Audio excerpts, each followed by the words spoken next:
বন্ধুরা, কালকে চলে গেছিলাম মধ্যমগ্রাম হাটে।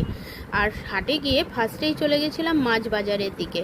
আর গিয়ে ওখানে চিংড়ি মাছ দেখলাম, আর প্রচুর মাছ এখানে দাম দর করলাম। করার পরে একটা বড় সাইজের বান মাছ নিয়ে নিলাম, নিয়ে ওটাকে কাটিয়ে ব্যাগে নিয়ে তারপরে চলে গেলাম চিংড়ি মাছ কিনতে। কিছুটা চিংড়ি মাছও নিয়ে নিলাম। তারপরে চলে গেলাম সবজি বাজারের দিকে। সবজির মধ্যে নিয়ে নিলাম পটল, তারপরে নিয়ে নিলাম চিচিঙ্গা।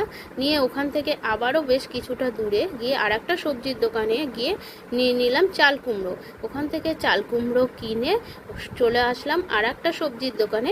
ওখানে গিয়ে নিয়ে নিলাম ঝিঙে। ঝিঙে নিয়ে ওখান থেকে চলে গেলাম আবারও আনারস কিনতে। তো আনারস দুখানা নিয়ে দাম দর করে কিনে নিলাম। তো কেমন লাগলো ভিডিওটা তোমরা কমেন্ট করে জানিও, চ্যানেলটাকে সাবস্ক্রাইব করো। তো আজকের মতন এইটুখানি, টাটা।